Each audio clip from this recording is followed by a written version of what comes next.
1953년 한국은 전쟁의 폐허였습니다. 1인당 GDP 67달러, 세계 최빈구. 2026년 한국은 러시아도 놀라는 초음속 미사일을 독자 개발한 기술 강국입니다. 대체 이 70년 사이에 무슨 일이 있었던 걸까요? 저는 미해군 25년 경력에 대한 미사일 전문가죠.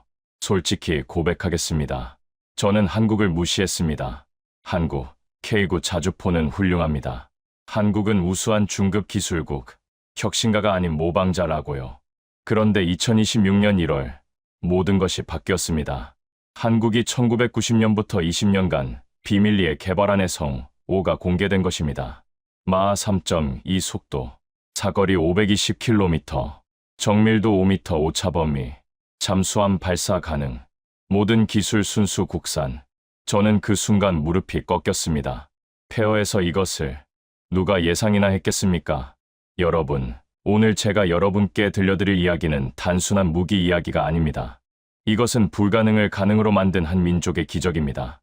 그 전에 잠깐 누르는데 1초도 걸리지 않는 좋아요와 구독 버튼을 눌러주시면 영상 제작에 아주 큰 힘이 됩니다. 그럼 오늘의 사연 시작합니다. 안녕하세요. 저는 25년간 미 해군에서 복무하며 구축함 함장을 역임했고 현재는 워싱턴 DC에서 대함 미사일 전문가로 일하고 있는 브래드 톰슨입니다. 제가 오늘 여러분께 고백할 내용은 제 25년 경력을 완전히 부정하는 이야기입니다. 2026년 1월 15일 아침, 저는 뉴스를 보고 심장이 멎는 듯한 충격을 받았습니다. 한국이 20년간 비밀리에 개발한 초음속 대함 미사일 해성5가 공개된 것입니다. 마하 3속도, 사거리 500km, 그것도 모든 기술이 순수 국산이라니요. 저는 지난 2년간 수십 번의 보고서에서 이렇게 썼습니다. 한국은 아직 이류 기술국이다.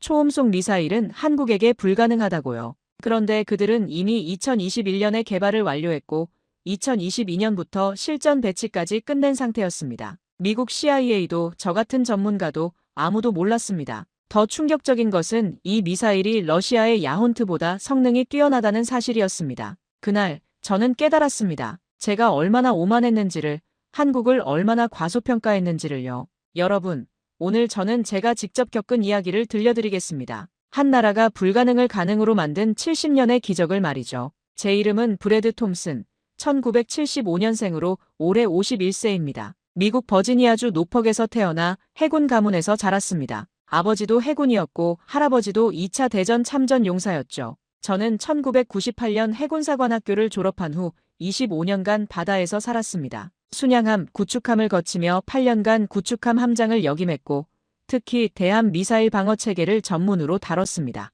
퇴역 후에는 워싱턴 DC의 방위산업 싱크탱크에서 수석 연구원으로 일하며 전 세계 해군 무기 체계를 분석해왔습니다. 러시아의 P-800 야혼트부터 중국의 YJ-18까지 모든 주요 대함 미사일의 성능을 평가하고 미 국방부에 보고하는 것이 제 일이었습니다. 저는 철저한 데이터주의자입니다. 숫자로 증명되지 않으면 믿지 않습니다. 25년간 바다에서 보낸 시간이 제게 확신을 줬죠. 그리고 그 확신 중 하나가 바로 이것이었습니다. 초음속 대함 미사일은 러시아, 중국, 그리고 미국만이 보유한 최첨단 기술이라는 것이요. 한국은요? 물론 훌륭한 나라죠. K9 자주포는 정말 우수합니다. K 전차도 좋은 성능을 보여주고 있고요. 하지만 초음속 미사일은 차원이 다른 문제입니다. 램제트 엔진 기술, 정밀 유도 시스템, 잠수함 발사 기술, 이건 50년 이상 축적된 기술력이 필요한 영역입니다. 저는 항상 동료들에게 말했습니다. 한국은 좋은 학생이야. 배우는 속도도 빠르고 하지만 혁신가는 아니지.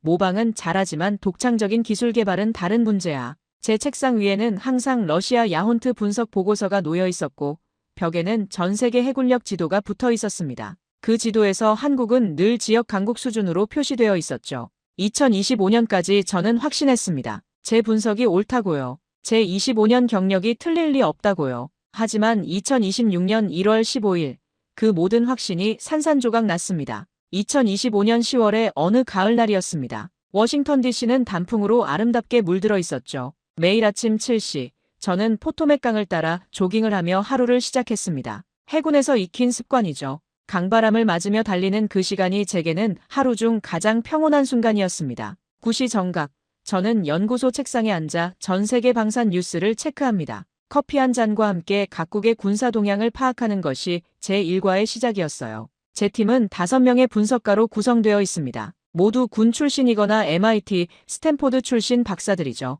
우리의 분석 보고서는 국방부와 의회에 직접 보고되며 때로는 대통령 브리핑 자료로도 활용됩니다. 그날도 평범한 하루였습니다. 중국의 3번째 항공모함 푸젠함 관련 자료를 정리하고 있었죠. 제 동료 제임스가 걱정스러운 표정으로 말했습니다. 브래드, 중국이 정말 무서운 속도로 성장하고 있어요. 이제 태평양은 그들 것이 될지도 모르겠어요. 저는 고개를 저었습니다. 아직은 아니야. 그들에게는 실전 경험이 없어. 그리고 우리에게는 70년 축적된 노하우가 있지. 사무실 창문으로는 펜타곤 건물이 보였습니다. 그 건물을 볼 때마다 저는 자부심을 느꼈죠. 제가 미국의 안보를 지키는 일에 일조하고 있다는 자부심이요. 벽에는 제가 직접 작성한 전 세계 해군력 지도가 붙어 있었습니다. 각국의 군사력을 색깔로 구분해 놓았죠. 미국은 파란색, 러시아는 빨간색, 중국은 주황색, 그리고 한국은 연두색이었습니다. 연두색은 중급기술국을 의미했어요. 책상 한쪽에는 러시아 야혼트 미사일 모형이 놓여 있었습니다.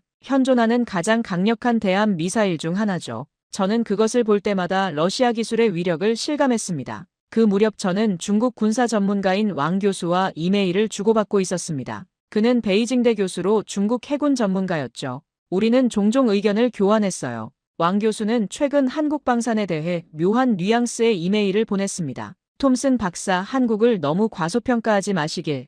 그들은 당신이 생각하는 것보다 훨씬 더 많은 것을 가지고 있습니다. 저는 웃으며 답장했습니다. 왕 교수, 존경은 하지만 한국이 초음속 미사일을 개발한다는 건 불가능합니다. 그건 데이터가 말해주는 사실이에요. 주말마다 저는 버지니아의 요트클럽에 갔습니다. 바다를 떠난 지 오래되었지만 여전히 바다가 그리웠거든요. 요트를 타고 체서피크만을 항해하는 그 시간만큼은 모든 걱정을 잊을 수 있었습니다. 아내 수자는 초등학교 교사였고 딸 에밀리는 조지타운대 2학년, 아들 마이클은 고등학교 3학년이었습니다. 평범하지만 행복한 가정이었죠. 저녁 식사 시간이면 가족들과 둘러앉아 하루 이야기를 나눴습니다. 딸은 국제관계학을 전공하고 있었고 종종 저에게 세계 정세에 대해 물어보곤 했어요. 아빠, 한국이 요즘 방산 수출을 많이 한다던데 어떻게 생각하세요? 저는 자신 있게 답했습니다. 한국은 정말 열심히 하는 나라야. 하지만 아직 최고 수준은 아니지.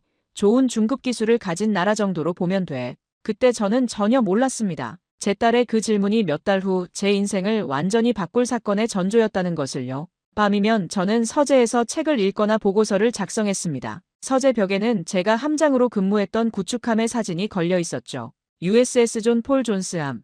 그 배에서 보낸 3년이 제 인생에서 가장 자랑스러운 시간이었습니다. 그 평온한 일상 속에서 저는 만족하며 살고 있었습니다. 제 분석이 옳다고 제 경험이 틀림없다고 믿으면서요. 하지만 곧 그 평온은 산산조각 나게 됩니다. 10월 중순, 이상한 일이 시작되었습니다. 아침에 출근하니 책상 위에 인텔리전스 리포트 한 장이 놓여 있었습니다. 한국 해군의 장영실함 진수식 관련 보고서였죠. 저는 커피를 한 모금 마시며 보고서를 펼쳤습니다. 그런데 한 문장이 제 눈길을 사로잡았어요. 진수식 현장에 정체불명의 대형 미사일 전시, 설명 없음, 러시아 야혼트와 유사한 형태로 추정됨. 저는 코웃음을 쳤습니다. 또 러시아 기술 카피했나 보군. 하지만 첨부된 사진을 보는 순간 뭔가 이상했습니다. 그 미사일은 야혼트와 비슷하면서도 달랐어요. 더 세련되어 보였고 더 현대적인 디자인이었습니다. 저는 사진을 확대해서 봤습니다. 미사일의 노즐 부분, 동체의 곡선, 전체적인 비율. 이건 단순한 카피가 아니었어요. 심장이 조금 빠르게 뛰기 시작했습니다. 아니야, 그럴 리 없어. 한국이 독자 개발했을 리 없어. 며칠 후, 더 이상한 일이 일어났습니다. 제가 자주 방문하는 밀리터리 포럼에 이상한 글들이 올라오기 시작한 것이죠. 한국이 초음속 대함 미사일을 보유하고 있다는 소문이 있습니다. 해성호라는 이름이 언급되고 있는데 확인된 바 있나요? 사거리 500km, 마하 3속도라는 루머가 돕니다. 저는 그 글들을 보며 불안해지기 시작했습니다. 하지만 동시에 부정하고 싶었어요. 동료 제임스가 제 책상으로 다가왔습니다. 브래드, 이 소문들 봤어요? 한국의 초음속 미사일이요. 저는 단호하게 답했습니다. 말도 안 돼. 한국이 20년 동안 비밀리에 개발했다고. 우리 CIA가 모를 리 없어. 그냥 인터넷 루머일 뿐이야. 하지만 제 목소리는 확신에 차 있지 않았습니다. 제임스도 그걸 눈치챘을 거예요. 저는 CIA 분석관인 옛 동료에게 전화를 걸었습니다. 마크, 한국의 해성호라는 미사일에 대해 들어본 적 있어? 전화기 너머로 마크의 당황한 목소리가 들렸습니다. 해성호? 잠깐만 확인 중이에요. 아직 확실한 정보는 없어요. 확인 중이라고. 그 말은 뭔가 있다는 뜻이었습니다. 저는 전화를 끊고 책상에 앉아 생각에 잠겼습니다. 등줄기로 식은땀이 흘렀어요. 정말 만약에 한국이 초음속 미사일을 개발했다면 그것도 우리가 전혀 모르는 사이에 그날 밤 저는 잠을 이룰 수 없었습니다. 침대에 누워 천장을 바라보며 계속 생각했어요. 아니야, 불가능해. 초음속 미사일은 그렇게 쉽게 만들 수 있는 게 아니야. 램제트 엔진만 해도 얼마나 복잡한 기술인데 정밀 유도 시스템은 또 어떻고 잠수함 발사 기술까지 있다면 그건 완전히 다른 차원의 기술이야. 하지만 머릿속에서 그 장영실함 진수식 사진이 계속 떠올랐습니다. 그 세련된 미사일의 형태가요. 다음 날 아침 저는 평소보다 일찍 연구소에 출근했습니다. 그리고 한국방산에 대한 모든 자료를 다시 검토하기 시작했어요. K9 자주포, 폴란드의 1000문 이상 수출, K2 전차 여러 나라에서 관심, KF-21 스텔스 전투기, 독자 개발 성공, 잠수함 기술 세계 최고 수준. 자료를 보면 볼수록 저는 불안해졌습니다. 한국은 제가 생각했던 것보다 훨씬 더 많은 것을 이루어내고 있었어요. 그때 제임스가 급히 제 사무실로 들어왔습니다. 브래드, 이거 봐요. 그가 보여준 것은 해외 방산 전문지 기사였습니다. 한국, 캐나다 잠수함 실사단의 비밀무기 공개, 초음속 대함 미사일 존재 확인 가능성. 제 손이 떨리기 시작했습니다.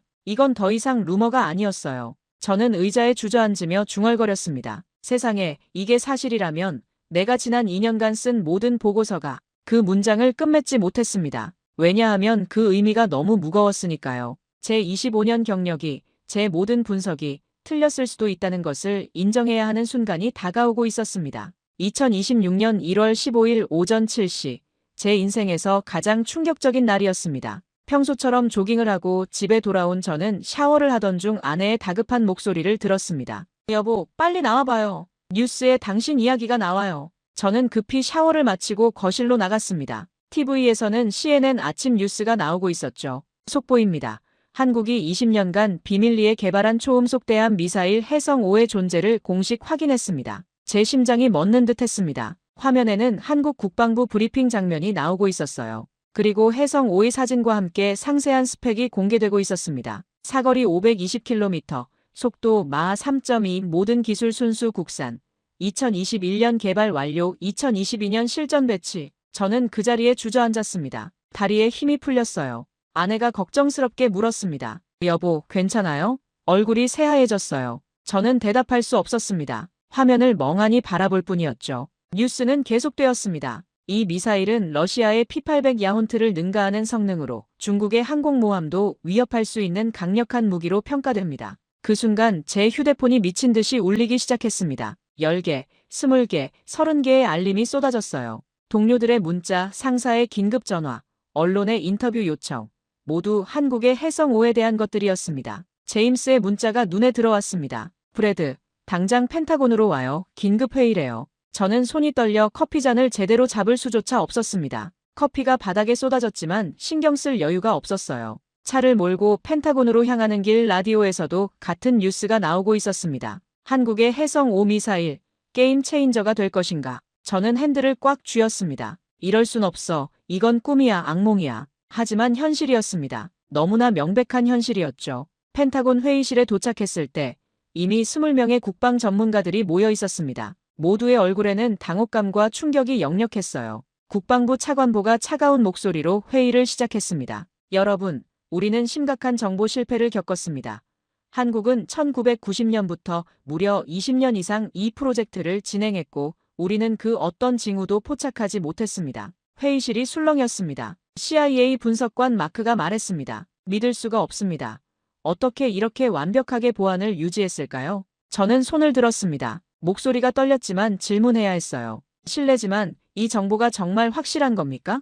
혹시 한국의 과장은 아닐까요? 차관보가 저를 똑바로 쳐다봤습니다. 그의 눈빛은 차가웠어요. 톰슨 박사, 이건 확인된 사실입니다. 우리 위성이 여러 차례 시험 발사를 포착했고 캐나다 실사단이 직접 현물을 확인했습니다. 한 해군 장성이 덧붙였습니다. 더 큰 문제는 성능입니다. 우리 분석에 따르면 이 미사일은 러시아 야혼트보다 20% 빠르고 30% 더 정확합니다. 저는 머리가 어지러웠습니다. 회의실이 빙글빙글 도는 것 같았어요. 또 다른 전문가가 말했습니다. 특히 놀라운 것은 모든 핵심 기술이 국산이라는 점입니다. 덕티드 램제트 엔진, 정밀 유도 시스템, 잠수함 발사 기술, 이 모든 것을 독자 개발했다는 겁니다. 제임스가 조용히 말했습니다. 그렇다면 우리가 지난 5년간 작성한 한국 관련 보고서는 모두 재검토해야 하는 거네요. 차관보가 고개를 끄덕였습니다. 그렇습니다. 그리고 톰슨 박사, 당신이 그 작업을 주도해야 할 것 같습니다. 저는 얼굴이 하얗게 질렸습니다. 제가요?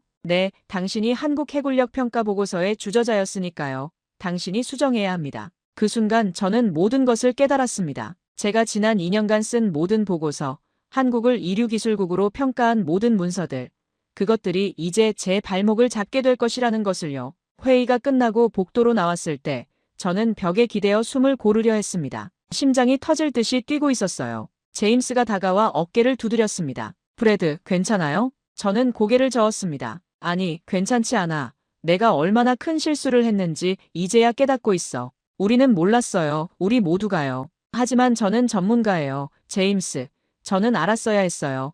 25년 경력이 뭔가요? 한국을 완전히 과소평가했던 제 오만함이 이제 저를 무너뜨리고 있어요. 차를 몰고 집으로 돌아오는 길, 저는 라디오를 껐습니다. 더 이상 뉴스를 들을 수가 없었어요. 신호등 앞에 섰을 때 저는 백미러로 제 모습을 봤습니다. 초췌하고 지쳐 보이는 51세 남자, 방금 인생 최대의 충격을 받은 남자의 모습이었죠. 그날 저녁 가족들과 함께 식탁에 앉았지만 밥맛이 없었습니다. 딸 에밀리가 조심스럽게 물었습니다. 아빠, 오늘 뉴스 봤어요. 한국 미사일 이야기요. 아빠가 예전에 불가능하다고 했던 그거. 저는 대답할 수 없었습니다. 목이 메었거든요. 아내가 딸을 말렸습니다. 에밀리, 지금은 아빠를 힘들게 하지 마. 하지만 딸의 질문은 정당했습니다. 저는 틀렸으니까요. 완전히 틀렸으니까요. 그날 밤 서재에 혼자 앉아 있었습니다. 벽에 걸린 구축함 사진을 바라보며 생각했어요. 25년이 한순간에 무너지는 기분이 이런 건가. 제 모든 분석이, 제 모든 확신이 한국이라는 나라 앞에서 무너지고 있어. 그리고 가장 두려운 것은 이것이 시작에 불과할지도 모른다는 것이었습니다. 다음 날부터 제 인생은 완전히 달라졌습니다. 아침에 출근하니 언론사들의 전화가 쏟아지고 있었어요. 모두 인터뷰 요청이었습니다. 톰슨 박사님, 2년 전 한국은 초음속 미사일 개발이 불가능하다고 하셨는데요. 지금은 어떻게 생각하십니까? 저는 전화를 끊었습니다. 대답할 수가 없었어요. 하지만 더 큰 문제가 기다리고 있었습니다. 워싱턴 포스트 아침 신문 일면을 보는 순간 저는 식은땀이 흘렀어요. 한국은 이류기술국 발언한 전문가, 해성 5존재 전혀 몰라. 기사에는 제 사진과 함께 지난 2년간 제가 한국 기술을 과소평가한 모든 발언들이 나열되어 있었습니다. 2024년 3월, 톰슨 박사는 국방 세미나에서 한국의 방산 기술은 모방 수준에 불과하다고 발언했다. 2024년 9월, 한국이 독자적으로 초음속 미사일을 개발하는 것은 불가능하다고 단언했다. 2025년 6월, 한국 해군을 지역 강국 수준으로 평가하는 보고서를 작성했다. 저는 신문을 집어던졌습니다. 하지만 현실은 바뀌지 않았어요. 사무실로 들어서는 순간 동료들의 시선이 느껴졌습니다. 동정 어린 눈빛, 회피하는 눈빛, 비난하는 눈빛 모두 섞여 있었죠. 제임스만이 다가와 위로했습니다.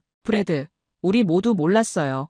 당신만의 잘못이 아니에요. 하지만 저는 알고 있었습니다. 제가 주저자였다는 것을, 제가 가장 강하게 한국을 과소평가했다는 것을요. 오후 2시 연구소 소장이 저를 불렀습니다. 소장실에 들어서는 제 다리가 후들거렸어요. 소장은 심각한 표정으로 책상 위의 서류들을 가리켰습니다. 프레드, 이게 뭔지 아나? 국방부에서 온 공문이었습니다. 연구소의 한국 관련 분석 보고서, 신뢰도 재검토 요청, 향후 계약 재평가 예정. 소장이 한숨을 쉬었습니다. 자네 보고서 때문에 우리 연구소 전체가 곤란해졌네. 국방부가 우리를 더 이상 신뢰하지 않는다는 거야. 저는 입술을 깨물었습니다. 소장님, 죄송합니다. 제가. 소장이 손을 들어 제 말을 막았습니다. 일단 2주간 휴직하게. 상황이 진정될 때까지 집에서 쉬면서 생각을 정리하게나. 휴직이라는 말에 저는 얼굴이 하얗게 질렸습니다. 사실상 정직이나 다름없었어요. 집으로 돌아가는 차 안에서 저는 핸들을 꽉 쥐었습니다. 손에서 땀이 흘렀어요. 집에 도착하니 아내가 울고 있었습니다. 여보, 방금 은행에서 전화가 왔어요. 집 담보대출 연장이 어렵다고 하네요. 당신 수입이 불안정하다면서요. 저는 아내를 안아주지 못했습니다. 제 자신이 너무 초라했거든요. 딸 에밀리가 학교에서 돌아왔습니다. 눈이 빨개져 있었어요. 아빠, 학교에서 애들이 놀려요. 아빠가 한국을 무시했다가 망신당했다고. 아들 마이클도 마찬가지였습니다. 친구들이 저를 무능한 전문가의 아들이라고 놀린다고 했어요. 그날 밤 저는 서재에 혼자 앉아 술을 마셨습니다. 위스키 한 병을 거의 비웠죠. 머릿속에서는 계속 똑같은 생각이 맴돌았습니다. 내가 뭘 놓쳤을까? 대체 한국은 어떻게 이런 일을 해낸 걸까? 20년 동안 완벽하게 비밀을 유지하다니. 새벽 3시, 저는 노트북을 열고 한국에 대해 검색하기 시작했습니다. 1950년 한국전쟁, 1953년 휴전, 1960년대 1인당 GDP 79달러 세계 최빈국, 1970년대 중화학공업 육성, 1980년대 반도체 산업 시작, 1990년대 자동차 수출 본격화, 2000년대 IT 강국 도약, 2010년대 조선 세계 1위, 2020년대 방산 수출 급증. 자료를 보면 볼수록 저는 충격을 받았습니다. 이 나라는 70년 만에 폐허에서 세계 10위 경제대국이 되었어요. 반도체는 세계 1위, 조선은 세계 1위, 자동차는 세계 5위, 그리고 이제 방산은 세계 4위.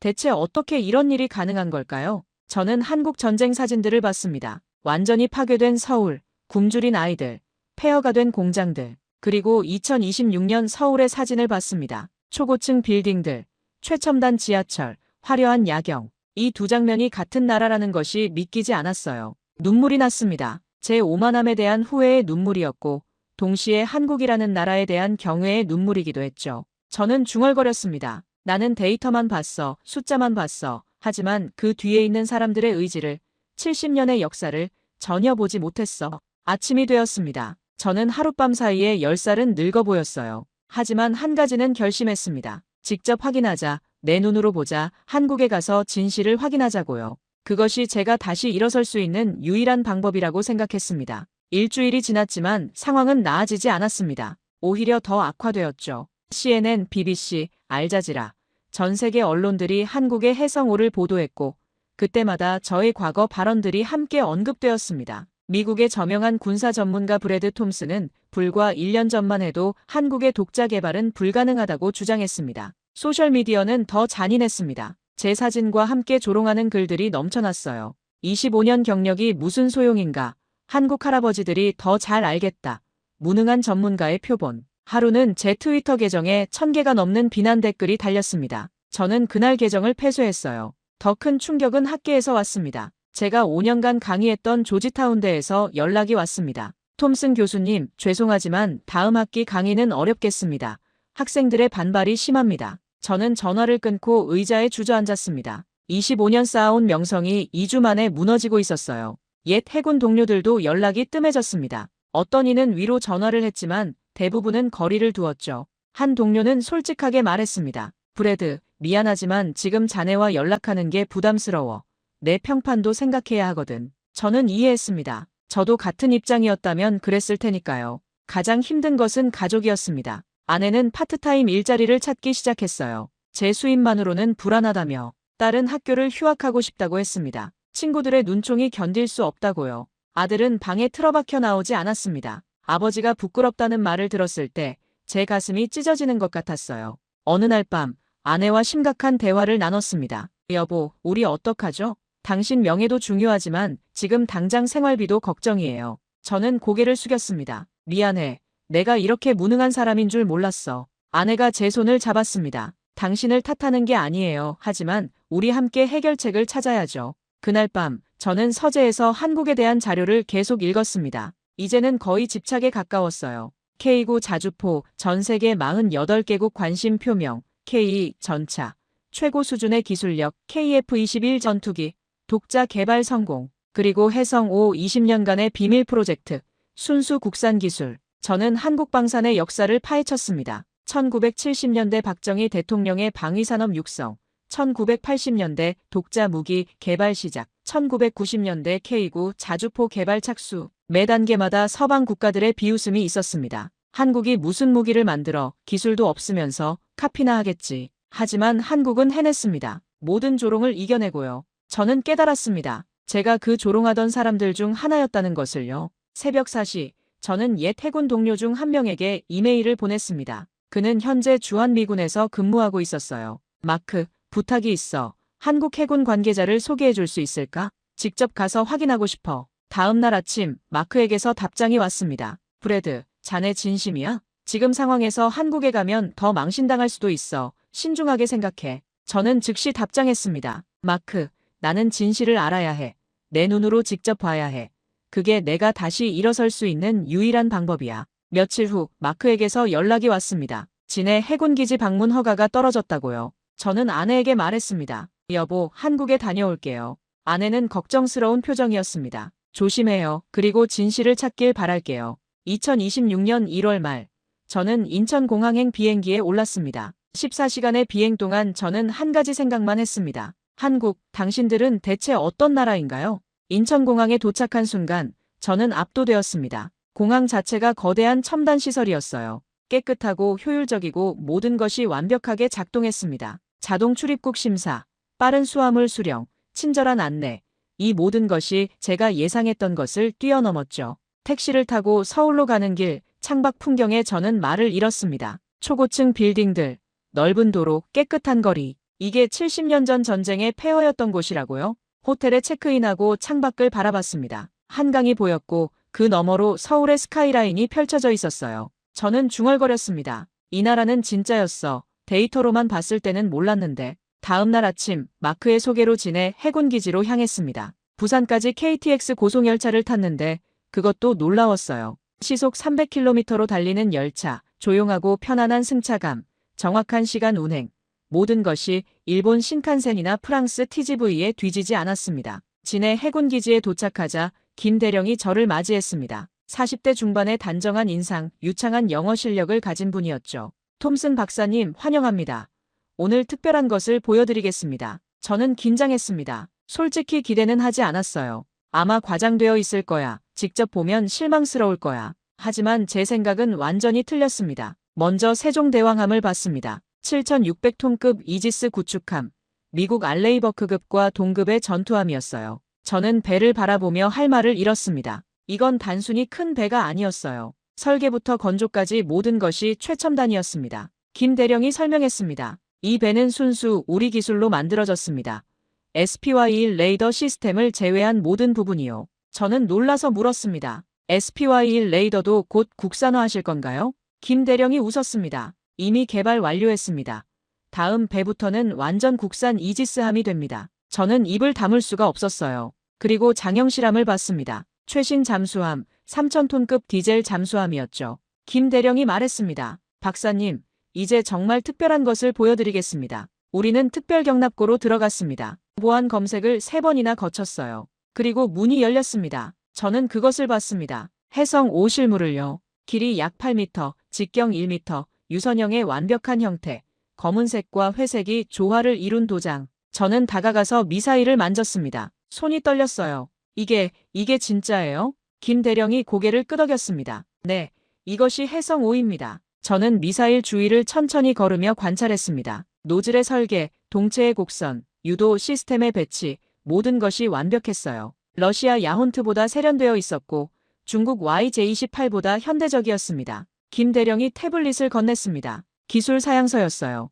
엔진, 덕티드 램제트 엔진, 국산, 최고 속도, 마하 3.2 사거리, 520km, 정밀도 CEP 5m, 탄두 중량 300kg, 잠수함 발사 가능. 그리고 가장 놀라운 문장, 모든 핵심 기술 순수 국산. 저는 태블릿을 보며 눈물이 났습니다. 이건 불가능한 일이었어요. 하지만 제 눈앞에 있었습니다. 김 대령이 말했습니다. 박사님, 우리는 1990년부터 이 프로젝트를 시작했습니다. 당시 우리에게는 기술도 없었고 돈도 없었습니다. 저는 물었습니다. 그런데 어떻게? 김 대령이 웃었습니다. 우리에게는 의지가 있었습니다.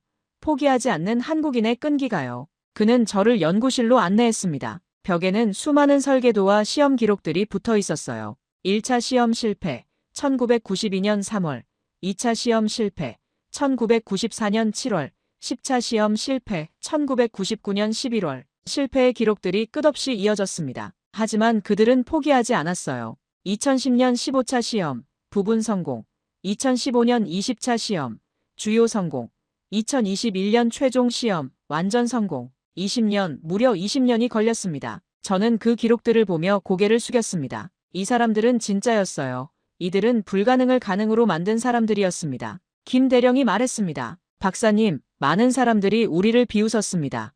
한국이 무슨 초음속 미사일을 만들어 기술도 없으면서라고요. 저는 얼굴이 빨개졌습니다. 제가 바로 그런 사람 중 하나였으니까요. 하지만 우리는 해냈습니다. 그들의 비웃음을 연료 삼아서요. 그날 저는 3시간 동안 해성호를 연구했습니다. 모든 부분을 자세히 봤죠. 김 대령은 제게 질문할 기회를 충분히 줬고 저는 전문가로서 모든 질문을 던졌습니다. 램제트 엔진의 연료 효율은, 유도 시스템의 정확도는, 잠수함 발사 시 안정성은, 양산 비용은, 김 대령은 모든 질문에 자신 있게 답했습니다. 그리고 그의 답변은 모두 데이터로 뒷받침되었어요. 저는 더 이상 의심할 수 없었습니다. 이것은 진짜였고 그것도 세계 최고 수준이었습니다. 해가 질 무렵 저는 부두에 서서 바다를 바라봤습니다. 동해의 석양이 아름다웠어요. 김 대령이 옆에 섰습니다. 박사님, 어떻게 생각하십니까? 저는 솔직하게 답했습니다. 제가 틀렸습니다.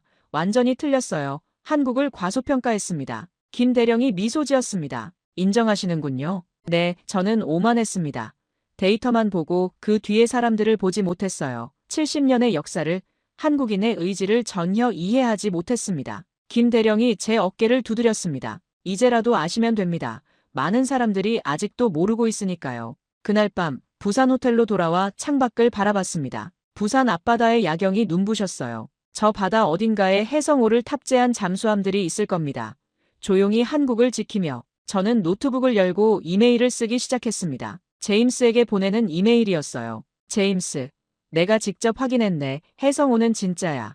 그것도 우리가 생각했던 것보다 훨씬 더 대단해. 나는 완전히 틀렸어. 한국은 우리가 상상한 것을 뛰어넘는 나라야. 이메일을 보내고 저는 침대에 누웠습니다. 25년 만에 처음으로 제 확신이 완전히 무너진 기분이었지만 동시에 뭔가 새로운 것을 발견한 기쁨도 있었어요. 한국, 당신들은 대단합니다. 다음 날 아침 김 대령에게서 연락이 왔습니다. 오늘은 국방과학연구소에 가시겠습니까? 저는 즉시 동의했습니다. 더 많이 알고 싶었거든요. 대전으로 가는 길, 저는 한국의 풍경을 유심히 봤습니다. 잘 정비된 도로, 깨끗한 도시, 활기찬 사람들. 1950년대 사진에서 봤던 폐허와는 완전히 다른 세상이었어요. 국방과학연구소 ADD에 도착하자 이 박사가 저를 맞이했습니다. 60대 중반의 온화한 인상, 하지만 눈빛은 날카로웠죠. 톰슨 박사님, 오랜만입니다. 저는 놀랐습니다. 우리가 만난 적이 있나요? 이 박사가 웃었습니다. 아니요, 하지만 박사님의 논문은 잘 알고 있습니다.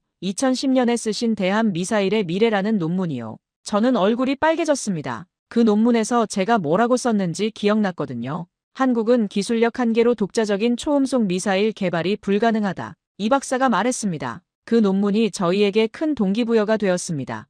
불가능하다는 말을 들을 때마다 우리는 더 열심히 했거든요. 저는 고개를 숙였습니다. 죄송합니다. 제가 너무 오만했습니다. 이 박사가 손을 저었습니다. 아닙니다. 당시에는 모두가 그렇게 생각했어요. 우리 스스로도 확신하지 못했습니다. 그는 저를 연구소 깊숙한 곳으로 안내했습니다. 여러 번의 보안 검색을 거쳤어요. 전시실에 들어서자 해성 5의 개발 과정이 상세히 전시되어 있었습니다. 1990년 프로젝트 시작, 참여 인원 35명, 예산 연 50억 원. 이 박사가 설명했습니다. 처음에는 정말 아무것도 없었습니다. 램제트 엔진 기술도, 유도 시스템도, 심지어 기본 설계도도 없었어요. 그럼 어떻게? 우리는 처음부터 시작했습니다. 기초 물리학부터 다시 공부했고, 외국 논문을 수천 편 읽었고, 수만 번의 시뮬레이션을 돌렸습니다. 벽에는 실패한 시험들의 사진이 걸려 있었습니다. 폭발하는 미사일, 추락하는 미사일, 궤도를 이탈하는 미사일. 1995년 6차 시험, 발사 3초 만에 폭발. 2000년 12차 시험, 엔진 과열로 실패. 2008년 18차 시험 유도 시스템 오작동. 저는 그 사진들을 보며 가슴이 먹먹해졌습니다. 이 사람들은 얼마나 많은 좌절을 겪었을까요? 이 박사가 말했습니다. 가장 힘들었던 건 1999년이었습니다. 10년 동안 실패만 거듭했고 정부에서는 예산을 삭감하려 했어요. 많은 연구원들이 떠났습니다. 이건 불가능하다며, 하지만 우리 중 12명은 끝까지 남았습니다. 왜 포기하지 않으셨나요? 이 박사가 창밖을 바라봤습니다. 우리는 1950년 전쟁을 기억합니다. 우리 아버지 세대가 겪은 고통을요. 우리는 다시는 무력하지 않기로 결심했습니다. 그는 저를 또 다른 방으로 안내했습니다. 거기에는 덕티드 램제트 엔진의 실물이 전시되어 있었어요. 이것이 핵심입니다. 이 엔진을 개발하는 데만 15년이 걸렸습니다. 저는 엔진을 자세히 관찰했습니다. 복잡한 내부 구조, 정밀한 노즐 설계, 완벽한 공기 흐름 제어. 이건 러시아 야혼트의 엔진보다 효율적이었습니다. 더 적은 연료로 더 먼 거리를 날아갈 수 있었어요. 이 박사가 설명했습니다. 우리는 러시아와 다른 접근을 했습니다. 그들은 힘을 중시했지만 우리는 효율을 중시했어요. 그 결과 우리 미사일은 같은 크기로 100km 더 멀리 날아갑니다. 저는 감탄했습니다. 이건 단순한 모방이 아니에요. 혁신입니다. 이 박사가 미소 지었습니다. 이제 아시겠습니까? 우리는 모방자가 아닙니다. 우리는 혁신가입니다. 점심시간, 우리는 연구소 식당에서 된장찌개를 먹었습니다. 소박하지만 맛있었어요. 이 박사가 말했습니다. 박사님, 솔직히 말씀드리면 처음에는 화가 났습니다. 박사님의 논문을 읽었을 때요. 저는 고개를 숙였습니다. 하지만 지금은 감사합니다. 그 논문이 우리에게 동기를 줬으니까요. 우리는 박사님 같은 전문가들이 틀렸다는 것을 증명하고 싶었습니다. 저는 눈물이 났습니다. 이 박사님, 제가 정말 죄송합니다. 저는 너무 오만했습니다. 이 박사가 제 손을 잡았습니다. 이제라도 이해하셨으니 됐습니다. 그리고 부탁이 있습니다. 무엇이든 말씀하세요. 세상의 진실을 알려주세요. 한국이 어떻게 이것을 이루었는지, 70년의 역사와 우리의 노력을요. 저는 고개를 끄덕였습니다. 약속드립니다. 제가 할 수 있는 모든 것을 하겠습니다. 오후에는 젊은 연구원들을 만났습니다. 20대 후반에서 30대 초반, 모두 박사학위를 가진 인재들이었어요. 그들의 눈빛은 열정으로 빛났습니다. 해성 6를 개발 중이라고 했어요. 한 연구원이 말했습니다. 해성 6는 사거리 800km의 마하 사속도를 목표로 합니다. 저는 놀라서 물었습니다. 그게 가능한가요? 연구원이 웃었습니다. 사람들이 해성 5도 불가능하다고 했습니다. 하지만 우리는 해냈죠. 저는 그들의 자신감에 압도되었습니다. 이들은 정말 해낼 것 같았어요. 저녁이 되어 대전을 떠나며 저는 이 박사에게 말했습니다. 오늘 제 인생이 바뀌었습니다. 한국이 어떤 나라인지 이제야 이해했습니다. 이 박사가 말했습니다. 한국은 불가능을 가능으로 만드는 나라입니다. 우리는 70년 전 폐허에서 시작했지만 포기하지 않았습니다. 저는 악수를 청했습니다. 이 박사님, 존경합니다. 그리고 감사합니다. 제게 진실을 보여주셔서요. 서울로 돌아오는 기차 안에서 저는 창밖을 바라봤습니다. 어둠 속을 달리는 기차, 가끔 보이는 마을의 불빛들. 이 땅에서 70년 전 전쟁이 있었다는 것이 믿기지 않았습니다. 이 땅에서 기적이 일어났습니다. 그리고 저는 결심했습니다. 미국으로 돌아가면 이 진실을 세상에 알리겠다고요. 한국은 세계가 배워야 할 나라입니다. 한국에서의 마지막 날, 저는 서울 거리를 걸었습니다. 명동의 번화가, 젊은이들로 가득한 거리, K-팝이 흘러나오는 상점들, 활기찬 에너지가 느껴졌어요. 한 카페에 들어가 커피를 주문했습니다. 바리스타는 유창한 영어로 저에게 말을 걸었어요. 어디서 오셨어요? 미국입니다. 한국은 어떤가요? 저는 잠시 생각하다 답했습니다. 놀랍습니다. 제가 상상했던 것보다 훨씬 더 대단한 나라네요. 바리스타가 웃었습니다. 감사합니다. 우리는 열심히 일했거든요. 그 짧은 대화가 제게는 의미 있었습니다. 평범한 시민도 이런 자부심을 가지고 있다는 것이요.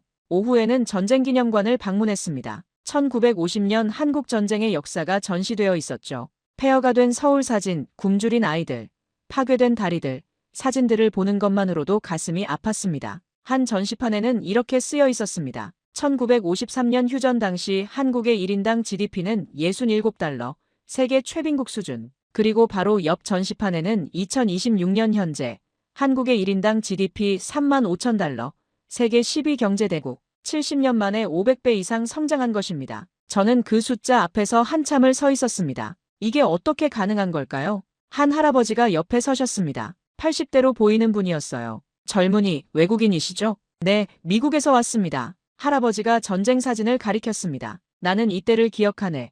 1950년 6월 25일. 내가 15살 때였지. 저는 조심스럽게 물었습니다. 그때가 어땠나요? 할아버지의 눈에 눈물이 고였습니다. 지옥이었지. 아무것도 없었어. 먹을 것도, 입을 것도, 집도 없었네. 하지만 우리는 포기하지 않았어.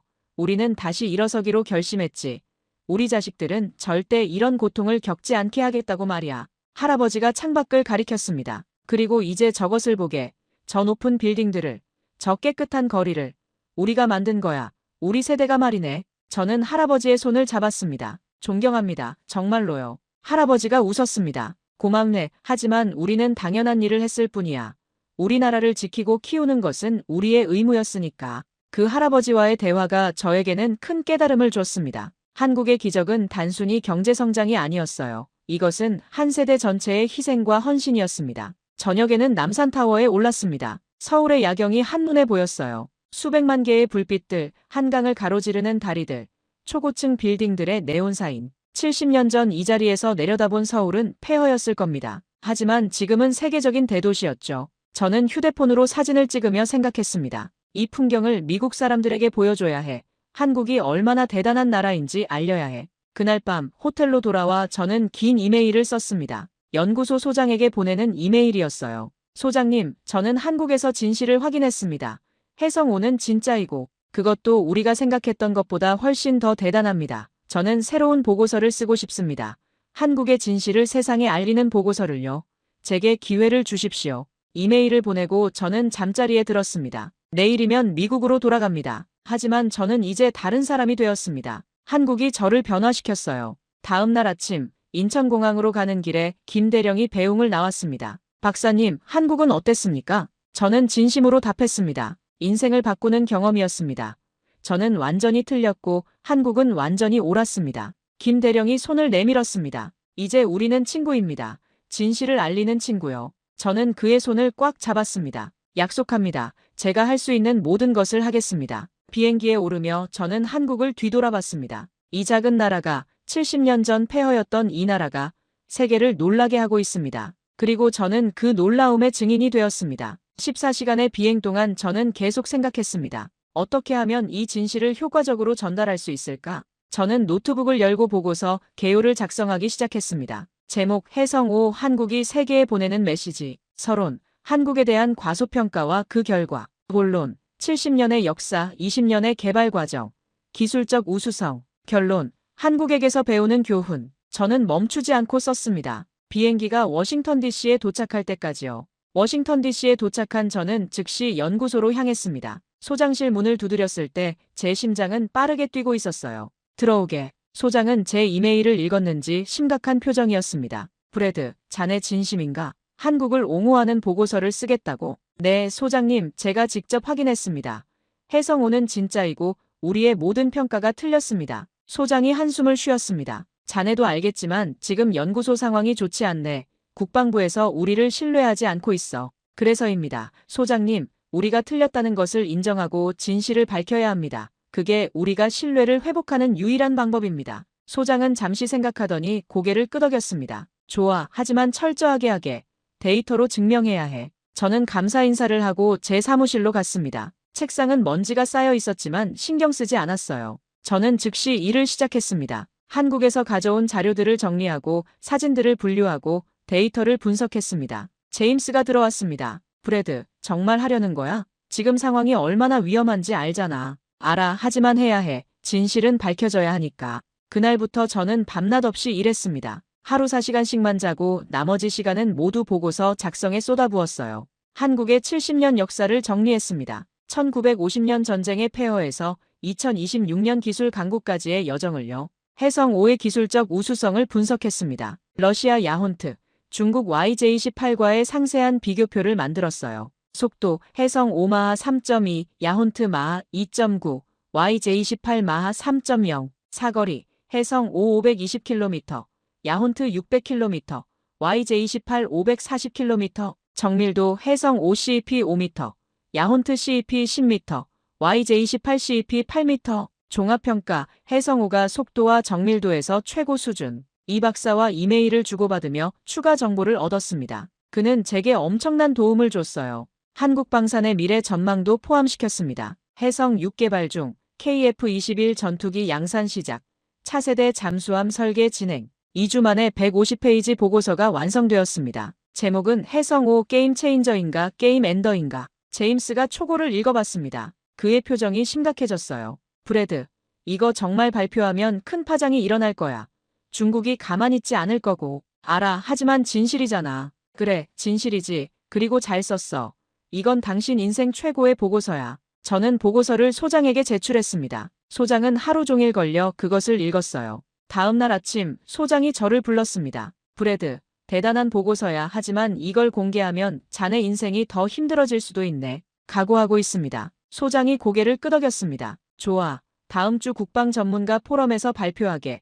200명 정도 올 거야. 저는 일주일 동안 발표를 준비했습니다. 슬라이드를 만들고 발표문을 다듬고 예상 질문에 대한 답변을 준비했어요. 아내는 걱정스러워했습니다. 여보, 정말 괜찮겠어요? 또 비난받으면 어떡해요? 저는 아내의 손을 잡았습니다. 이번엔 확신해. 내가 오라. 그리고 이건 내가 해야 할 일이야. 딸 에밀리가 말했습니다. 아빠, 저는 아빠를 믿어요. 진실을 말하는 것은 항상 옳은 일이에요. 아들 마이클도 응원했습니다. 아빠, 파이팅! 가족의 지지가 저에게 큰 힘이 되었습니다. 발표 전날 밤, 저는 서재에서 발표문을 마지막으로 점검했습니다. 벽에 걸린 구축함 사진을 바라보며 생각했습니다. 25년간 배에서 배운 것이 하나 있다면 그것은 용기입니다. 폭풍 속에서도 나아가는 용기요. 이제 제게 폭풍이 기다리고 있습니다. 하지만 저는 나아갈 것입니다. 2026년 2월 15일 발표 당일이었습니다. 워싱턴 DC 국방 전문가 포럼 200명이 넘는 청중이 모였어요. 국방부 관계자, 의회 보좌관, 언론, 학자들. 저는 무대 뒤에서 심호흡을 했습니다. 손에서 땀이 났지만 마음은 확고했어요. 제임스가 다가와 어깨를 두드렸습니다. 브래드, 당신은 할 수 있어. 무대에 오르는 순간 조명이 제 얼굴을 비췄습니다. 청중석에서는 웅성거림이 들렸어요. 저는 마이크 앞에 섰습니다. 손은 떨렸지만 목소리는 확고했습니다. 신사숙녀 여러분, 저는 브래드 톰슨입니다. 그리고 오늘 저는 여러분께 제 실수를 고백하려 합니다. 청중이 술렁였습니다. 2년 전, 저는 한국의 방산기술을 이류라고 평가했습니다. 초음속 미사일 개발은 불가능하다고 단언했습니다. 저는 틀렸습니다. 완전히 틀렸습니다. 화면에 해성 5 사진이 나타났습니다. 이것이 한국의 해성 5입니다. 마하 3.2 속도, 사거리 520km, CEP 5m. 그리고 가장 놀라운 것은 모든 기술이 순수 국산이라는 점입니다. 청중이 놀라는 표정이었습니다. 저는 데이터를 보여주기 시작했습니다. 러시아 야혼트와의 비교 그래프, 중국 YJ-18과의 성능 비교표, 해성 오는 속도에서 야혼트를 10% 앞서고 정밀도에서는 50% 우수합니다. 한 국방부 관계자가 손을 들었습니다. 톰슨 박사, 그렇다면 동아시아 군사 균형은 어떻게 평가하십니까? 저는 단호하게 답했습니다. 한국이 충분한 수량의 해성5를 보유한다면 중국의 세계 항모 전단도 한반도 500km 내 접근이 불가능할 것입니다. 청중석이 웅성거렸습니다. 한 기자가 질문했습니다. 박사님은 왜 이전에 한국을 과소평가했습니까? 저는 솔직하게 답했습니다. 오만함 때문입니다. 저는 데이터만 봤고 그 뒤에 사람들을 보지 못했습니다. 70년의 역사를, 한국인의 의지를 이해하지 못했습니다. 1950년 한국은 전쟁의 폐허였습니다. 하지만 그들은 포기하지 않았습니다. 70년 만에 세계 10위 경제대국이 되었고 이제는 최첨단 무기까지 독자 개발하고 있습니다. 저는 한국 전쟁 사진과 현재 서울 사진을 나란히 보여줬습니다. 이것이 불가능을 가능으로 만든 한 민족의 이야기입니다. 청중 중 몇몇은 고개를 끄덕였고 몇몇은 회의적인 표정이었습니다. 한 학자가 날카롭게 질문했습니다. 박사님, 혹시 한국 정부로부터 어떤 지원을 받으신 건 아닙니까? 저는 차분하게 답했습니다. 전혀 없습니다. 저는 개인 자격으로 한국을 방문했고 제 눈으로 직접 확인했습니다. 이것은 순수하게 전문가로서의 분석입니다. 발표가 끝난 후 반응은 극명하게 갈렸습니다. 절반의 사람들은 박수를 보냈습니다. 드디어 진실을 말하는 전문가가 나왔다고요. 하지만 나머지 절반은 의심의 눈초리를 보냈습니다. 한국에 매수당한 것 아니냐는 시선이었죠. 발표장을 나오는데 한 국방부 차관이 저를 불렀습니다. 톰슨 박사, 용기 있는 발표였습니다. 우리도 내부적으로 재평가를 시작했습니다. 감사합니다. 하지만 조심하십시오. 이 발표로 적을 만들 수도 있습니다. 저는 각오하고 있습니다. CNN에서 인터뷰 요청이 왔습니다. 저는 수락했어요. 그날 저녁 CNN 생방송에서 저는 같은 내용을 반복했습니다. 한국의 해성호는 게임 체인저이고 우리는 한국을 과소평가했다고요. 앵커가 물었습니다. 박사님은 왜 생각을 바꾸셨나요? 저는 답했습니다. 진실을 봤기 때문입니다. 한국에 가서 직접 확인했기 때문입니다. 전문가로서 데이터를 무시할 수 없었습니다. 방송이 끝나고 소셜미디어가 폭발했습니다. 톰슨이 용기 있게 진실을 말했다. 하지만 여전히 의심스럽다. 한국 정부가 뭔가 했을 것이다. 의견은 반반이었지만 저는 신경 쓰지 않았습니다. 제가 해야 할 일을 했으니까요. 그날 밤 이 박사에게서 이메일이 왔습니다. 박사님, 발표 잘 봤습니다. 감사합니다. 박사님은 진정한 용기를 보여주셨습니다. 저는 답장을 썼습니다. 이 박사님, 진실을 말하는 것은 당연한 일입니다. 한국은 세계가 알아야 할 이야기입니다. 집에 돌아오니 아내와 아이들이 거실에서 제 방송을 다시 보고 있었습니다. 딸이 눈물을 닦으며 말했습니다. 아빠, 자랑스러워요. 아내가 안아줬습니다. 여보, 잘했어요. 아들이 말했습니다. 아빠가 진짜 전문가예요. 그 순간만큼은 모든 고통이 보상받는 기분이었습니다. 하지만 저는 알고 있었습니다. 이것은 시작에 불과하다는 것을요. 더 큰 폭풍이 기다리고 있을 것이라는 것을요. 발표 3일 후 폭풍이 시작되었습니다. 아침에 이메일을 열었을 때 저는 얼어붙었습니다. 발신인 불명, 제목은 경고였어요. 톰슨 박사, 당신은 잘못된 선택을 했습니다.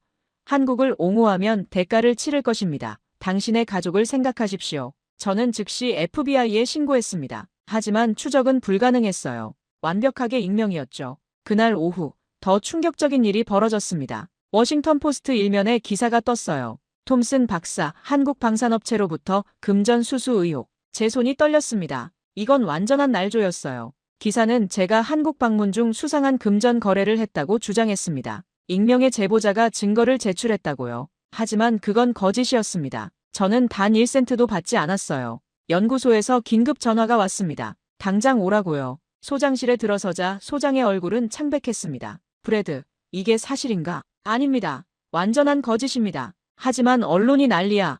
우리 연구소 이미지가. 소장님, 누군가 저를 함정에 빠뜨리려는 겁니다. 그날 저녁 더 끔찍한 일이 일어났습니다. FBI가 제 집에 왔습니다. 2명의 수사관이 배지를 보여줬어요. 톰슨 박사님, 외국 정부로부터의 불법 자금 수수 혐의로 조사를 시작합니다. 아내가 울부짖었습니다. 이럴 수가. 딸과 아들은 공포에 질린 표정이었어요. 저는 침착하게 말했습니다. 저는 결백합니다. 조사하십시오. 제게는 숨길 것이 없습니다. FBI는 제 서재를 뒤졌습니다. 컴퓨터를 압수하고 서류들을 가져갔어요. 이웃들이 창문 너머로 구경하고 있었습니다. 제 명예가 바닥으로 떨어지는 순간이었죠. 다음 날 언론은 더 악화되었습니다. CNN, 톰슨 박사 FBI 조사, 한국 스파이 의혹, 파크스 누즈, 매수당한 전문가, 미국 안보 위협, MSNBC, 신뢰할 수 없는 분석가, 즉각 해임해야. 소셜미디어는 저를 향한 증오로 가득했습니다. 매국노 톰슨, 한국 스파이, 감옥에 보내라. 저는 집 밖으로 나갈 수조차 없었습니다. 기자들이 집 앞을 포위하고 있었거든요. 아내는 파트타임 일자리마저 잃었습니다. 고용주가 제 아내와 일하기 부담스럽다고 했대요. 딸은 대학 휴학을 신청했습니다. 더 이상 캠퍼스를 걸을 수 없다고 했어요. 아들은 심리 상담을 받기 시작했습니다. 학교에서 심각한 괴롭힘을 당했거든요. 가족을 보는 것이 너무 괴로웠습니다. 제 때문에 그들이 고통받고 있었으니까요. 어느 날 밤 저는 서재에 혼자 앉아 있었습니다. 위스키 한 병을 비우며 생각했어요. 내가 잘못한 걸까? 진실을 말하는 것이 잘못인가? 제임스에게서 전화가 왔습니다. 브래드, 나도 FBI 조사를 받았어. 자네와의 모든 대화 기록을 제출하라고 하더군. 미안해, 제임스. 자네까지 연루되게 해서. 괜찮아. 나는 자네를 믿어. 하지만 대부분의 동료들은 저를 피했습니다. 복도에서 마주치면 고개를 돌렸어요. 일주일이 지났지만 상황은 나아지지 않았습니다. 오히려 더 악화되었죠. 변호사 비용만 해도 5만 달러가 들었습니다. 우리 가족의 저축이 바닥나기 시작했어요. 아내와 심각한 대화를 나눴습니다. 여보, 우리 집을 팔아야 할지도 몰라요. 저는 고개를 떨구었습니다. 미안해. 정말 미안해. 아내가 제 손을 잡았습니다. 당신을 원망하지 않아요. 하지만 우리 어떻게 버틸 수 있을까요? 저는 대답할 수 없었습니다. 그날 밤 저는 이 박사에게 이메일을 쓰려다가 지웠습니다. 그에게까지 피해를 줄 수는 없었거든요. 새벽 3시, 저는 서재 바닥에 주저앉아 울었습니다. 왜 진실을 말하는 것이 이렇게 어려운가? 왜 옳은 일을 하는 것이 이렇게 고통스러운가? 하지만 포기할 수는 없었습니다. 제가 포기하면 한국의 진실도 함께 묻힐 테니까요. 저는 일어섰습니다. 비틀거렸지만 일어섰어요. 이건 진실과 거짓의 싸움이야. 그리고 진실은 결국 이긴다. 반드시 이긴다. 10일째 되는 날 아침 전환점이 왔습니다. 문을 두드리는 소리에 깼습니다. FBI였어요. 다시 왔구나 생각하며 문을 열었죠. 하지만 이번엔 달랐습니다. 톰슨 박사님, 좋은 소식입니다. 조사가 종결되었습니다. 박사님은 결백합니다. 저는 믿을 수가 없었습니다. 뭐라고요? 박사님께 대한 모든 의혹은 중국 정보기관의 조작으로 밝혀졌습니다. 그 순간 모든 것이 명확해졌습니다. 중국이 저를 함정에 빠뜨린 것이었어요. 1시간 후 FBI는 공식 성명을 발표했습니다. 브래드 톰슨 박사에 대한 모든 의혹은 외국 정보기관의 허위 정보로 확인되었습니다. 박사는 완전히 결백하며 어떠한 불법 행위도 하지 않았습니다. 제 휴대폰이 미친 듯이 울리기 시작했습니다. 제임스, 브래드, CNN 뉴스 봤어? 자네가 무죄야. 소장, 톰슨, 연구소로 돌아오게. 자네가 옳았어. 옛 동료들, 브래드, 미안했네. 우리가 자네를 의심했어. 1시간 만에 상황이 완전히 역전되었습니다. 더 놀라운 소식이 이어졌습니다. 이 박사가 긴급히 미국에 온다는 연락이었어요. 저를 위해 증언하러 온다고요. 다음 날 워싱턴 DC 국립기자클럽에서 긴급 기자회견이 열렸습니다. 이 박사가 단상에 섰습니다. 저는 한국 해성 5개발 책임자 이재훈입니다. 오늘 톰슨 박사를 위해 증언하러 왔습니다. 그는 태블릿을 들었습니다. 여기 톰슨 박사와 우리 연구소의 모든 교류 기록이 있습니다. 박사는 우리에게서 단 1센트도 받지 않았습니다. 그는 서류 더미를 보여줬습니다. 이것이 모든 재정 기록입니다. 박사의 한국 방문은 순수하게 개인 자격이었고 모든 비용은 본인이 부담했습니다. 기자들이 질문했습니다. 그렇다면 왜 이런 의혹이 제기되었습니까? 이 박사가 단호하게 답했습니다. 톰슨 박사가 진실을 말했기 때문입니다. 어떤 세력들은 그 진실을 원하지 않았던 겁니다. 그날 오후 캐나다 잠수함 실사단의 책임자도 증언에 나섰습니다. 저는 캐나다 해군 제독 존 맥도날드입니다. 톰슨 박사의 분석은 정확합니다. 우리가 직접 해성 5를 확인했으며 그의 평가에 전적으로 동의합니다. 심지어 미 해군의 한 제독도 입을 열었습니다. 톰슨은 25년간 성실한 군인이었습니다. 그의 전문성과 정직성을 의심한 것은 우리의 실수였습니다. 가장 결정적인 것은 CIA의 발표였습니다. CIA 대변인이 브리핑을 열었습니다. 우리는 철저한 조사 끝에 톰슨 박사 관련 의혹이 중국 정보기관의 조작임을 확인했습니다. 그들은 한국의 해성 5가 자국의 위협이 된다고 판단하고 이를 옹호하는 목소리를 제거하려 했습니다. 그는 문서들을 보여줬습니다. 여기 중국 정보 요원들의 이메일 기록이 있습니다. 그들은 조직적으로 허위 정보를 유포했고 톰슨 박사를 표적으로 삼았습니다. 순간 제 눈에서 눈물이 흘렀습니다. 안도의 눈물이었지만 동시에 분노의 눈물이기도 했어요. 제가 겪은 고통이, 제 가족이 당한 괴로움이 모두 중국의 조작 때문이었다니요. 하지만 동시에 깨달았습니다. 이것이 바로 해성 5가 얼마나 위협적인지를 증명하는 것이라고요. 중국이 이렇게까지 하는 이유는 한국의 해성 5가 진짜로 그들의 해군 굴기에 치명적이기 때문이었습니다. 그날 저녁 언론의 태도가 완전히 바뀌었습니다. CNN, 톰슨 박사, 중국의 표적이 되다. 그가 옳았다. 워싱턴 포스트, 진실을 말한 데가. 톰슨 박사의 용기. 뉴욕타임스, 한국 해성 5, 중국이 가장 두려워하는 무기. 소셜미디어도 역전되었습니다. 톰슨 박사에게 사과합니다. 진정한 전문가의 용기. 한국을 옹호한 것이 옳았다. 그날 밤 집에 돌아오니 아내가 울고 있었습니다. 하지만 이번엔 기쁨의 눈물이었어요. 여보, 우리 해냈어요. 저는 아내를 꽉 안았습니다. 딸이 달려와 안겼습니다. 아빠가 영웅이에요. 아들도 환하게 웃었습니다. 아빠 최고. 가족과 함께 거실에 앉아 뉴스를 봤습니다. 제 이야기가 톱뉴스였어요. 하지만 저는 생각했습니다. 이것은 제 승리가 아니라 진실의 승리라고요. 그리고 한국의 승리이기도 했습니다. 그들의 기술이, 그들의 노력이 마침내 인정받는 순간이었으니까요. 밤늦게 이 박사에게서 전화가 왔습니다. 박사님, 축하드립니다. 진실은 결국 이긴다는 것을 증명하셨습니다. 저는 답했습니다. 이 박사님, 감사합니다. 박사님이 없었다면 불가능했을 겁니다. 우리는 친구입니다. 진실을 지키는 친구요. 전화를 끊고 저는 창밖을 바라봤습니다. 워싱턴 DC의 야경이 평온했어요. 폭풍은 지나갔습니다. 그리고 이제 새로운 시작이 기다리고 있었습니다. 2026년 3월 5일, 역사적인 날이었습니다. 미 국방부가 공식 성명을 발표했습니다. 한국의 해성 5 미사일은 현존하는 가장 강력한 대함 무기 중 하나로 평가됩니다. 미국은 한국과의 방산 기술 협력을 더욱 강화할 것입니다. 저는 TV로 그 발표를 보며 눈물을 흘렸습니다. 드디어 진실이 공식적으로 인정받는 순간이었어요. 그날 저녁 저는 다시 한번 포럼에 초대되었습니다. 이번에는 청중이 500명이었고 CNN과 BBC가 생중계했습니다. 무대에 오르는 제 걸음은 한 달 전과는 달랐습니다. 이제는 자신감이 넘쳤어요. 신사숙녀 여러분, 오늘 저는 여러분께 한 나라의 기적을 소개하고자 합니다. 화면에 1953년 서울 사진이 나타났습니다. 완전히 파괴된 도시, 폐허.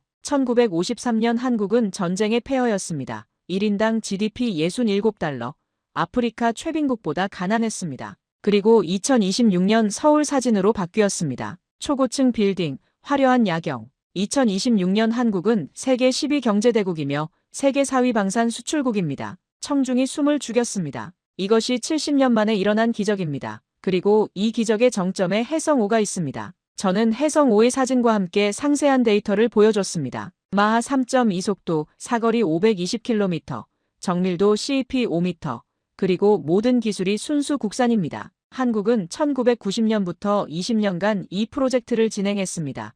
수천 번의 실패를 겪으면서도 포기하지 않았습니다. 저는 제가 만났던 이 박사와 한국 연구원들의 이야기를 들려줬습니다. 그들은 불가능하다는 말을 들을 때마다 더 열심히 했습니다. 그들은 70년 전 폐허를 기억하고 다시는 무력하지 않겠다고 결심했습니다. 청중이 감동한 표정이었어요. 이것은 단순한 무기 개발 이야기가 아닙니다. 이것은 불가능을 가능으로 만든 한 민족의 이야기입니다. 발표가 끝나자 청중이 일제히 일어섰습니다. 기립박수였어요. 5분간 계속된 박수. 저는 무대에 서서 그 순간을 느꼈습니다. 발표가 끝난 후 한국 대사가 저를 찾아왔습니다. 톰슨 박사님, 대한민국 정부를 대표하여 깊이 감사드립니다. 저는 고개를 저었습니다. 아닙니다. 제가 감사해야 합니다.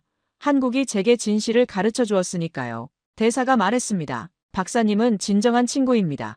한국은 박사님을 잊지 않을 것입니다. 그날 밤 제임스가 축하 파티를 열어줬습니다. 연구소 동료들이 모두 모였어요. 소장이 건배를 제의했습니다. 브래드, 자네의 용기에 건배. 모두가 잔을 들었습니다. 한 동료가 말했습니다. 브래드, 자네가 우리에게 큰 교훈을 줬어. 진실을 말하는 용기를 말이야. 저는 감사했습니다. 고마워요. 하지만 이건 제 승리가 아니에요. 진실의 승리입니다. 집에 돌아오니 아내가 저녁을 준비해놨습니다. 제가 좋아하는 스테이크였어요. 가족이 함께 식탁에 앉았습니다. 한 달 만에 처음으로 웃으며 식사를 했죠. 딸이 말했습니다. 아빠, 학교 친구들이 모두 아빠를 존경한대요. 아들도 말했습니다. 선생님이 아빠 이야기를 수업 시간에 했어요. 용기 있는 사람이라고요. 아내가 제 손을 잡았습니다. 여보, 정말 자랑스러워요. 그날 밤 서재에서 이 박사에게 이메일을 썼습니다. 이 박사님, 오늘 500명 앞에서 발표했습니다.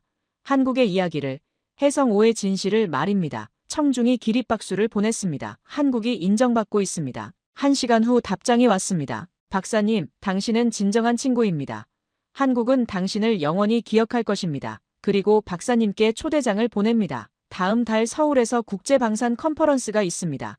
특별 연사로 모시고 싶습니다. 저는 즉시 답장했습니다. 영광입니다. 기꺼이 가겠습니다. 침대에 누워 천장을 바라보며 생각했습니다. 한 달 전만 해도 제 인생은 끝난 것 같았어요. 하지만 지금은 새로운 시작입니다. 아내가 물었습니다. 뭘 생각해요? 저는 답했습니다. 한국을 생각해요. 70년 전 폐허에서 일어선 그 나라를요.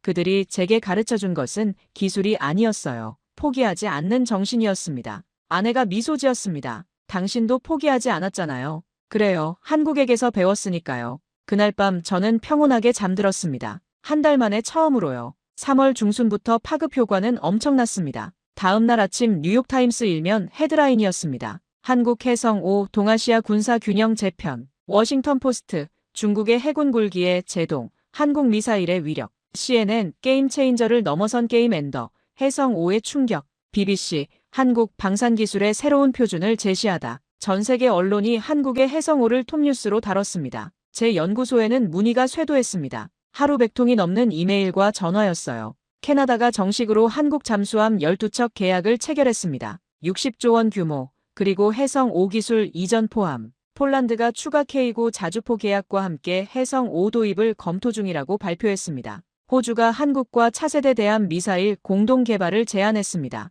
영국 해군이 한국 방산 기술 벤치마킹을 위해 대규모 실사단을 파견한다고 했어요. 심지어 프랑스까지도 관심을 표명했습니다. 제 이메일함은 포화 상태였습니다. 톰슨 박사, 우리나라에서 강연을 해주실 수 있으십니까? 한국 기술에 대한 컨설팅을 부탁드립니다. 공동 연구 프로젝트를 제안합니다. 저는 하루에 10개 이상의 제안을 거절해야 했습니다. 시간이 부족했거든요. 국방부에서 공식 제안이 왔습니다. 수석 고문으로 임명하고 싶다는 내용이었어요. 저는 수락했습니다. 이제 제 목소리가 더 큰 영향력을 가질 수 있게 되었죠. 한 주간지가 저를 표지 인물로 선정했습니다. 제목은 진실을 말한 용기, 브래드 톰슨의 이야기. 하지만 가장 의미 있었던 변화는 중국의 태도였습니다. 3월 20일 중국이 동중국해에서 예정했던 대규모 해군 훈련을 갑자기 취소했습니다. 3월 25일 중국 외교부 대변인이 한국과의 관계 개선을 언급했습니다. 4월 초 중국 해군이 한국 이이지 침범을 중단했습니다. 한 중국 군사 전문가가 익명으로 말했습니다. 해성 5 때문에 우리의 전략을 재검토해야 합니다. 해성 5가 실제로 전쟁을 억제하고 있었던 것입니다. 제임스가 말했습니다. 브래드, 자네 덕분에 동아시아가 더 안전해졌어. 저는 고개를 저었습니다. 제 덕분이 아니에요. 한국의 기술력 덕분이죠. 4월 중순 저는 의회에서 증언했습니다. 한국방산기술에 대한 청문회였어요. 상원군사위원회 위원장이 질문했습니다. 톰슨 박사, 한국의 방산기술을 어떻게 평가하십니까? 저는 자신있게 답했습니다. 위원장님, 한국은 이제 세계 최고 수준입니다. 특정 분야에서는 미국을 앞서고 있습니다. 위원회가 술렁였습니다. 구체적으로 어떤 분야입니까? 대함 미사일 기술, 재래식 잠수함 기술, 자주포 기술. 이 세 분야에서 한국은 세계 1위입니다. 한 의원이 물었습니다. 그렇다면 우리는 한국에게서 배워야 한다는 말씀입니까? 저는 단호하게 답했습니다. 네, 그렇습니다. 한국의 70년 발전 과정에서 배울 것이 많습니다. 증언이 끝난 후 여러 의원들이 저에게 감사 인사를 했습니다. 한 의원이 말했습니다. 박사님, 우리가 너무 오만했습니다. 한국을 과소평가했죠. 저는 답했습니다. 저도 마찬가지였습니다. 하지만 이제라도 알았으니 다행입니다. 그 주 금요일 연구소에서 특별 세미나가 열렸습니다. 주제는 한국에게서 배우는 방산 기술 혁신. 200명이 넘는 전문가들이 참석했습니다. 모두 한국에 대해 알고 싶어 했어요. 저는 3시간 동안 강연했습니다. 한국의 역사, 해성5의 개발 과정, 기술적 우수성, 그리고 우리가 배워야 할 교훈. 질의응답 시간에 한 젊은 연구원이 물었습니다. 박사님, 한국의 성공 비결이 뭐라고 생각하십니까? 저는 잠시 생각하다 답했습니다. 포기하지 않는 정신입니다. 그들은 불가능하다는 말을 들을 때마다 더 열심히 했습니다. 70년 전 폐허를 기억하고 다시는 무력하지 않겠다고 결심했습니다. 청중이 조용히 고개를 끄덕였습니다. 주말에는 가족과 함께 조용한 시간을 보냈습니다. 한 달간의 폭풍이 지나간 후 처음으로 평온한 주말이었어요. 딸이 말했습니다. 아빠, 이번 여름방학에 한국 가볼 수 있을까요? 저는 웃었습니다. 물론이지. 우리 가족 모두 가자. 아들도 신나했습니다. 진짜요? 한국 가는 거예요? 아내가 말했습니다. 좋아요. 한국이 우리 가족을 구해준 나라니까요. 그날 밤 저는 이 박사에게 이메일을 썼습니다. 여름에 가족과 함께 방문하고 싶다고요. 답장이 즉시 왔습니다. 환영합니다. 우리가 서울을 안내해드리겠습니다. 저는 미소 지었습니다. 모든 것이 좋은 방향으로 흘러가고 있었어요. 4월이 지나고 5월이 왔습니다. 한국의 영향력은 계속 확대되고 있었어요. 2026년 상반기 한국의 방산 수출은 200조 원을 돌파했습니다. 전년 대비 300% 증가였죠. 하지만 더 중요한 변화는 인식의 변화였습니다. 이제 세계는 한국을 다르게 보기 시작했어요. 기술 추종자가 아닌 기술 선도자로, 모방자가 아닌 혁신가로. 5월 중순 NATO 정상회의에 한국이 옵서버로 초청되었습니다. 역사상 처음 있는 일이었어요. NATO 사무총장이 말했습니다. 한국은 우리의 파트너입니다. 그들의 기술과 경험을 배우고 싶습니다. 6월 초 지칠 정상회의에서 한국 무기체계가 표준으로 논의되었습니다. 독일 총리가 말했습니다. K9 자주포를 우리 군에도 도입하겠습니다. 프랑스 대통령도 말했습니다. 한국과 차세대 전투기 공동 개발을 추진하겠습니다. 가장 놀라운 것은 일본의 태도 변화였습니다. 6월 말 일본 방위성 장관이 서울을 방문했습니다. 그리고 공식 석상에서 말했죠. 일본은 한국의 방산 기술을 배우고 싶습니다. 특히 대함 미사일 분야에서요. 70년 전 일본이 한국을 점령했던 것을 생각하면 이것은 놀라운 역전이었습니다. 저는 이 뉴스를 보며 감격했습니다. 역사가 완전히 바뀌고 있었어요. 제 역할도 확대되었습니다. 국방부 수석 고문으로서 저는 이제 정책 결정에도 참여했어요. 한미방산 협력 강화 방안, 한국기술 도입 검토, 공동 연구 개발 프로젝트 수립. 저는 한국이 단순한 무기 공급자가 아니라 진정한 파트너가 되어야 한다고 주장했습니다. 7월 초 저는 한국을 다시 방문했습니다. 이번에는 가족과 함께였어요. 서울 강남의 밤 풍경은 뉴욕보다 화려했습니다. 딸과 아들은 감탄했죠. 이 박사가 저희 가족을 만찬에 초대했습니다. 한 식당에서 갈비와 불고기를 먹었어요. 식사 중 이 박사가 말했습니다. 톰슨 박사님 덕분에 한국이 정당한 평가를 받고 있습니다. 저는 고개를 저었습니다. 아닙니다. 한국의 실력 덕분이죠. 이 박사가 소주 한 잔을 따라줬습니다. 우리의 우정을 위하여. 우리의 우정을 위하여. 다음 날 ADD 대전 연구소를 다시 방문했습니다. 6개월 만이었죠. 젊은 연구원들이 반갑게 맞아줬습니다. 그들은 여전히 해성 6를 개발 중이었어요. 한 연구원이 보여준 설계도를 보고 저는 놀랐습니다. 사거리 800km, 마하 4속도. 정말 가능한가요? 연구원이 자신있게 답했습니다. 2028년까지 완성할 겁니다. 저는 그들의 눈빛을 봤습니다. 5년 전 이 박사의 눈빛과 같았어요. 불가능을 가능으로 만들겠다는 결의. 부산 해운대에서 가족과 함께 일출을 봤습니다. 동해에서 떠오르는 태양은 장엄했어요. 아내가 말했습니다. 여보, 이 나라가 정말 70년 전 전쟁의 폐허였다는 게 믿기지 않아요. 저도 그래요. 하지만 그게 한국의 힘이에요. 절망에서 희망을 만들어내는 힘. 딸이 물었습니다. 아빠, 한국 사람들은 어떻게 이렇게 할 수 있었어요? 저는 답했습니다. 포기하지 않았기 때문이야. 그들은 자신들의 자식들이 더 나은 삶을 살기를 원했고 그것을 위해 모든 것을 바쳤지. 서울로 돌아가는 길에 전쟁기념관에 들렀습니다. 가족에게 1950년 전쟁의 역사를 보여주고 싶었거든요. 아들이 전쟁 사진들을 보며 말했습니다. 아빠, 이렇게 힘들었는데 어떻게 이렇게 큰 나라가 됐어요? 저는 답했습니다. 바로 그 질문이야, 아들아. 그게 한국의 기적이지. 불가능해 보이는 것을 가능하게 만드는 것. 마지막 날 저녁 남산타워에 올랐습니다. 서울의 야경을 가족과 함께 봤어요. 아내가 제 손을 잡았습니다. 여보, 한국이 우리 인생을 바꿨네요. 저는 고개를 끄덕였습니다. 그래요. 제게 진실을 가르쳐 줬어요. 그리고 용기도요. 미국으로 돌아오는 비행기 안에서 저는 생각했습니다. 한국은 계속 성장할 것입니다. 해성 6 차세대 전투기, 미래형 잠수함.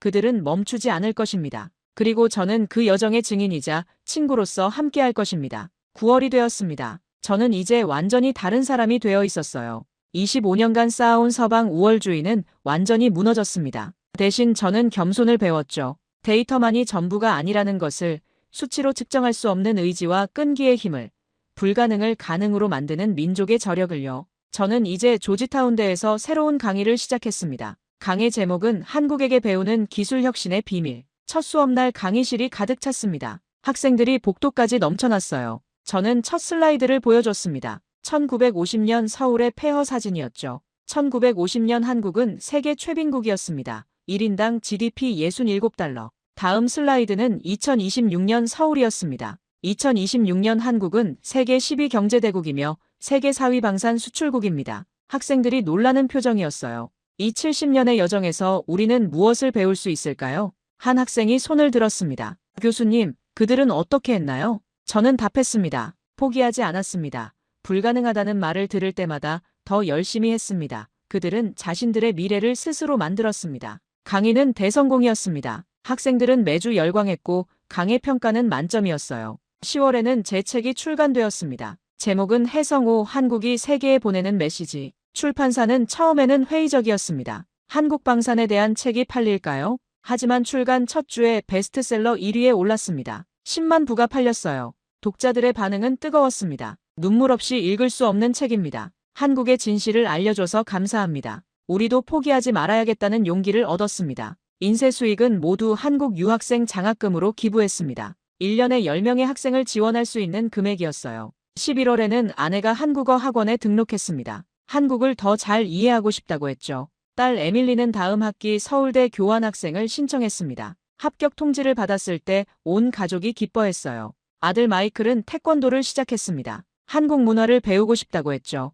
우리 가족 모두가 한국에 빠진 것입니다. 12월 크리스마스를 서울에서 보내기로 했습니다. 이 박사가 초대해줬거든요. 남산타워에서 본 서울의 크리스마스 야경은 환상적이었습니다. 수백만 개의 불빛들이 반짝였어요. 동대문 시장의 활기, 명동의 크리스마스 분위기, 한강의 겨울 풍경, 모든 것이 아름다웠습니다. 크리스마스 이브에 이 박사 가족과 함께 저녁을 먹었습니다. 이 박사의 부인이 만든 갈비찜이 일품이었어요. 식사 후 이 박사가 말했습니다. 박사님, 내년에도 함께 하시죠. 저는 답했습니다. 물론입니다. 이제 한국은 제 제2의 고향입니다. 그날 밤 호텔로 돌아오는 길에 아내가 말했습니다. 여보, 은퇴하면 서울에서 살까요? 저는 놀라서 물었습니다. 정말이에요? 아내가 웃었습니다. 네, 이 나라가 좋아요. 그리고 여기 사람들도 좋아요. 저는 아내를 안았습니다. 좋은 생각이에요. 정말 좋은 생각이에요. 새해 첫날 경복궁을 방문했습니다. 한복을 입은 사람들, 전통음악, 아름다운 건축물.